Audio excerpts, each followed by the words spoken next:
Le livre des Juges, chapitre 7. Jérubbaal, qui est Gédéon, et tout le peuple qui était avec lui se levèrent de bon matin et campèrent près de la source de Harod. Le camp de Madian était au nord de Gédéon, vers la colline de Morée, dans la vallée. L'Éternel dit à Gédéon, « Le peuple que tu as avec toi est trop nombreux pour que je livre Madian entre ses mains. Il pourrait en tirer gloire contre moi et dire, « C'est ma main qui m'a délivré. » Publie donc ceci aux oreilles du peuple. Que celui qui est craintif et qui a peur s'en retourne et s'éloigne de la montagne de Galaad. 22 000 hommes parmi le peuple s'en retournèrent et il en resta 10 000. L'Éternel dit à Gédéon, « Le peuple est encore trop nombreux, fais-les descendre vers l'eau, et là je t'en ferai le triage. Celui dont je te dirai que celui-ci aille avec toi, ira avec toi, et celui dont je te dirai que celui-ci n'aille pas avec toi, n'ira pas avec toi. » Gédéon fit descendre le peuple vers l'eau, et l'Éternel dit à Gédéon, « Tous ceux qui laperont l'eau avec la langue, comme lappe le chien, tu les sépareras de tous ceux qui se mettront à genoux pour boire. » Ceux qui lapèrent l'eau en la portant à la bouche avec leurs mains furent au nombre de 300 hommes, et tout le reste du peuple se mit à genoux pour boire. Et l'Éternel dit à Gédéon, « C'est par les 300 hommes qui ont lapé que je vous sauverai et que je livrerai Madian entre tes mains. Que tout le reste du peuple s'en aille chacun chez soi. » On prit les vivres du peuple et ses trompettes. Puis Gédéon renvoya tous les hommes d'Israël, chacun dans sa tente, et il retint les 300 hommes.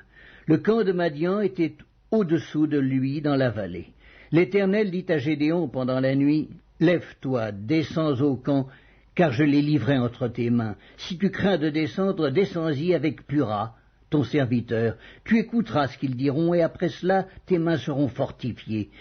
Descends donc au camp. » Il descendit avec Pura, son serviteur, jusqu'aux avant-postes du camp. Madian, Amalek et tous les fils de l'Orient étaient répandus dans la vallée comme une multitude de sauterelles, et leurs chameaux étaient innombrables comme le sable qui est sur le bord de la mer. Gédéon arriva, et voici, un homme racontait à son camarade un songe. Il disait, « J'ai eu un songe, et voici, un gâteau de pain d'orge roulait dans le camp de Madian. Il est venu heurter jusqu'à la tente, et elle est tombée. Il l'a retournée sans dessus-dessous, et elle a été renversée. » Son camarade répondit et dit, « Ce n'est pas autre chose que l'épée de Gédéon, fils de Joas, homme d'Israël. Dieu a livré entre ses mains Madian et tout le camp. » Lorsque Gédéon eut entendu le récit du songe et son explication, il se prosterna, revint au camp d'Israël et dit, « Levez-vous, car l'Éternel a livré entre vos mains le camp de Madian. » Il divisa en 3 corps les 300 hommes, et il leur remit à tous des trompettes et des cruches vides, avec des flambeaux dans les cruches. Il leur dit, « Vous me regarderez et vous ferez comme moi.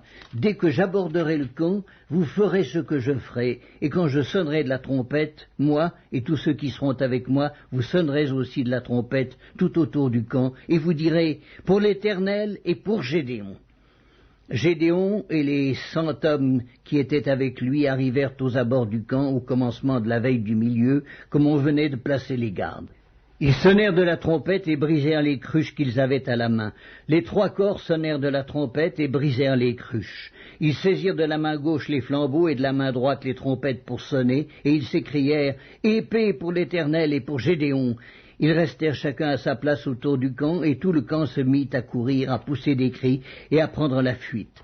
Les 300 hommes sonnèrent encore de la trompette, et dans tout le camp, l'Éternel leur fit tourner l'épée les uns contre les autres. Le camp s'enfuit